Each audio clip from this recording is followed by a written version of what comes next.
Hello, welcome to Riversoft University.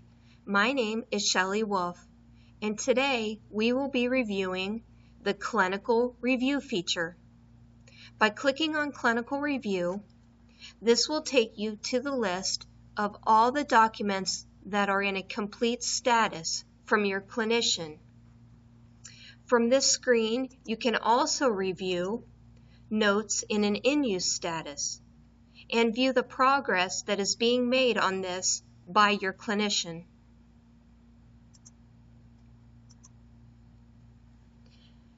You will notice from this screen, you will see your notes, the status of your notes, when your note was created, who it was created by, the office it originated from, the patient's status, the clinical manager, if one has been assigned, the payer, if there are missing diagnosis codes,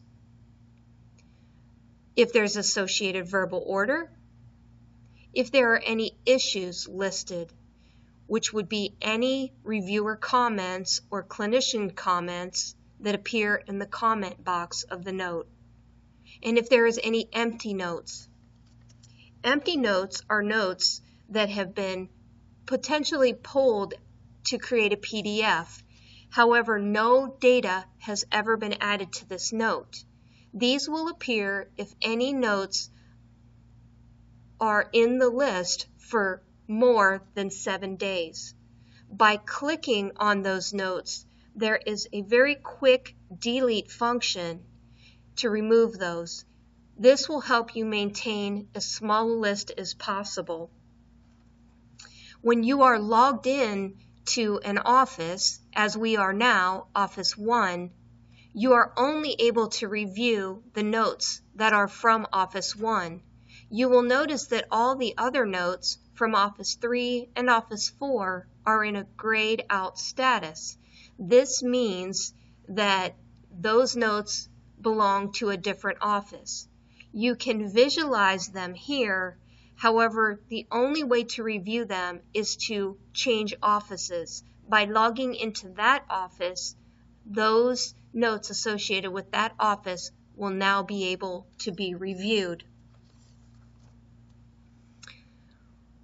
By clicking on a note that is in a completed status, this will allow the reviewer to run a note review and check the status of this note to see if there are things that need corrected.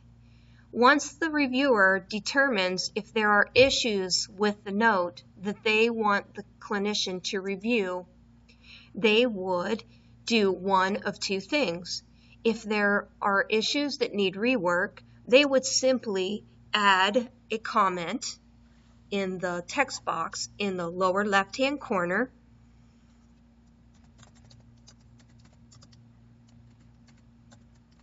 Look at ADLs or anything like that, and they would put this note back into an in-use state. Once this occurs, this note will go back into an in-use status, and it will go back to the clinician, and it will be highlighted in their patient list as requiring rework. You will note that it no longer appears in your complete note status. Once the clinician has made the required corrections to the note,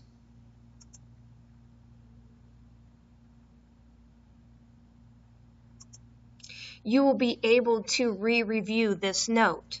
So we will put the note as a clinician back into a completed state,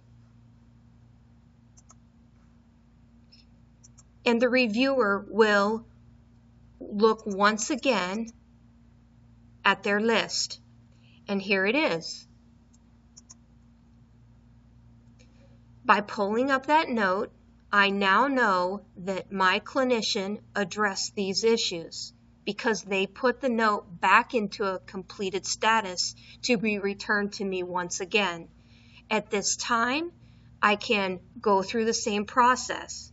If I'm satisfied with the note, I can lock the note. If there's work that still needs to be completed on this note, I would simply put it back into an in-use status and send it back to my clinician again.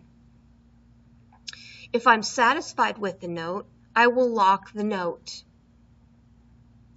Once the note is locked, you will notice that the 485 will reflect that it has been published and your OASIS now has been locked. This means that your 485 is now available to be sent to the physician for signature, and your OASIS is now available to be transmitted to state. If this was a visit note with an associated verbal order, your verbal order would also be ready to be sent to the physician for signature.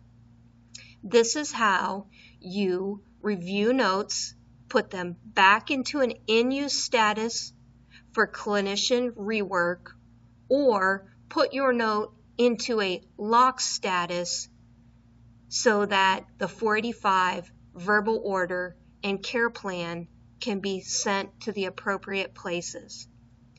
Thank you. Bye-bye.